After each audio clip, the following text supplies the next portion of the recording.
और इस तो दोस्तों अब मैं आपको बताने वाला हूं कि जामतारा गैंग का जो नई टेक्निक है वो क्या है। उसका नाम है ई सिम फ्रॉड। जैसे कि आप यहाँ पे स्क्रीन पे देख सकते हैं कि ई सिम क्या है, ई सिम फ्रॉड क्या है और किस तरह से ये काम करता है, ये मैं आप लोगों को बताने वाला हूँ।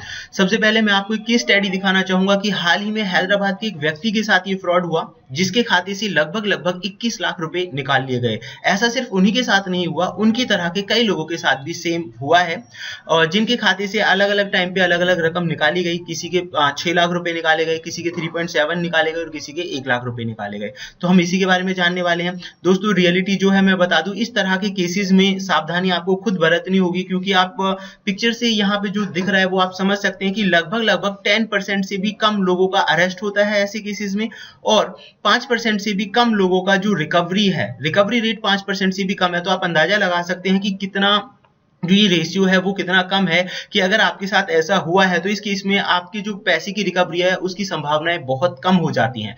तो एग्जैक्टली हम ये जान लेते हैं, क्योंकि अगर हम खुद ही अवेयर हो जाएं इस चीज के बारे में तो हम बहुत हद तक बचा सकते हैं। जैसे कि सबसे पहले मैं आपको बताना चाहूंगा कि सिम होती क्या है।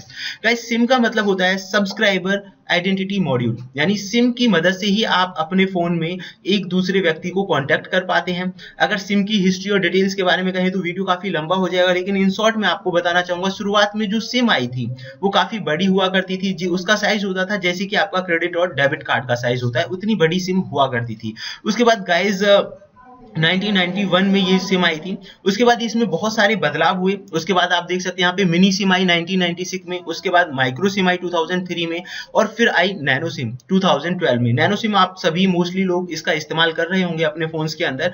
और अभी हाल ही में यानी कि 2016 में रिलीज हुई है ई सिम। इसका हम मेन कहें इंट्रोडक्शन के बारे में तो 2016 में ई सिम आ गई। अब ई सिम क्या है इसके बारे में थोड़ा सा हम समझ लेते हैं। देखिए, ई सिम जैसे कि नाम से पता चल रहा है, ई का पूरा ई जो शब्द है वो है एम्बेडेड। तो एम्बेडेड सिम कार्ड होता है जो आपके मोबाइल फोन्स होते हैं उनके सर्किट पे पहले से ही इंप्लीमेंट होता है। जरूरत होती है इसे सिर्फ एक्टिवेट करने की, यानी कि ये फिजिकल कार्ड नहीं होता जैसे कि आपकी सिम होती है, उस तरह से नहीं होता कि आप इसे अलग से इंप्लीमेंट करें।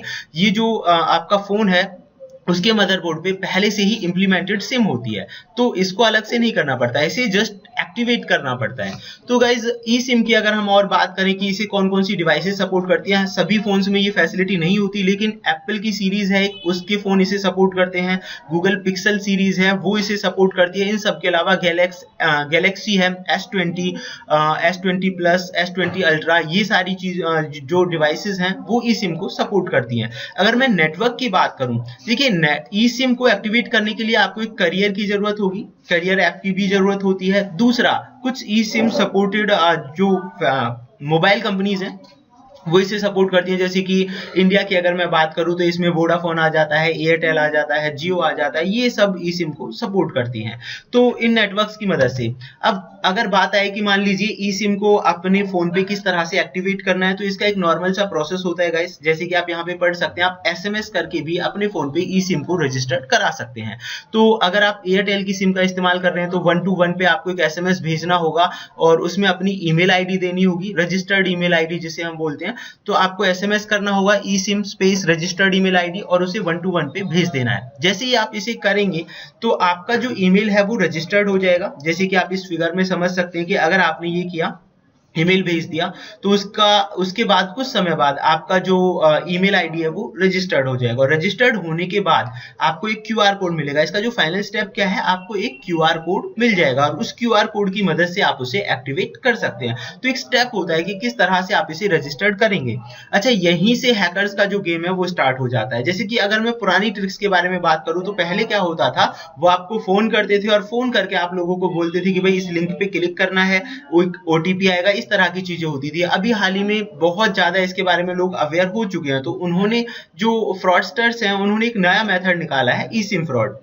यानी कि वो करते क्या है, वो एक ट्रिक की मदद से आपका जो फोन है, मान लीजिए आपके पास एक कॉल आएगी, वो आपसे कुछ नहीं कहेंगे, ना OTP भेजने के लिए ना कुछ करने के लिए, वो आपको बोलेंगे कि मैं उस कंपनी से बात कर रहा हूँ, आपको मैं एक ईमेल आईडी देता हूँ, आप इसे 121 जो कि आपकी सर्विस प्रोवाइडर है, वोडाफोन का अलग होता है, एयरटेल का अलग होता है, मैं एग्जांपल के तौर पे 121 ले लेता हूँ, तो आप इसे ईमेल आईडी को ई सिम लिख के जो है 121 पे भेज दीजिए। लेकिन जब आप ऐसा करते हैं तो आपके फोन पे ई सिम जो है वो एक्टिवेट हो जाता है, लेकिन ईमेल आईडी, क्योंकि जो ईमेल आईडी है वो तो एक हैकर का है या अटैकर का है, फ्रॉडस्टर्स का है, तो उसकी ईमेल आईडी के पास ही वो क्यूआर कोड चला जाता है, जिसकी मदद से कुछ समय बाद आपका जो फोन के अंदर की जो सिम है वो काम करना बंद कर देती है, और अब आपके जो भी मैसेजेस आने थे आपके मेन नंबर पे वो आपके मेन नंबर पे ना आके जो फ्रॉड्स होते हैं उनके पास जाने स्टार्ट हो जाते हैं, क्योंकि उन्होंने ईमेल आईडी अपना दिया था।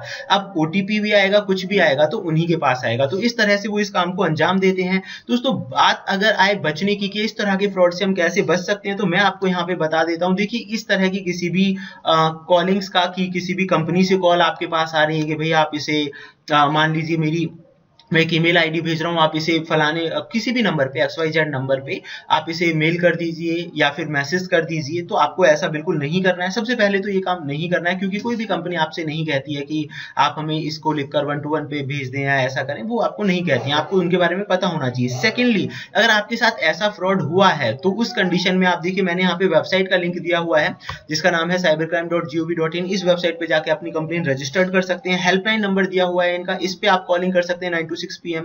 उसके अलावा अगर आपके खाते से पैसे निकले हैं, मान लीजिए आपके खाते से पैसे निकल गए, तो उस कंडीशन में 14440 पे आप कॉल कर सकते हैं। रिजर्व बैंक ऑफ इंडिया का नंबर है। तो काफी हद तक आपका जो रिकवरी है पैसे की वो हो सकती है, लेकिन आपको बहुत जल्दी ही सचेत होना पड़ेगा। अपना बैंक अकाउंट से कोई ट्रांजेक्शन तो नहीं हो रहा है, इस तरह का कोई मैसेज तो नहीं आया। अगर ऐसा आपके साथ हुआ है तो आप अभी अवेयर हो जाएं। एंड फिलहाल इस वीडियो में इतना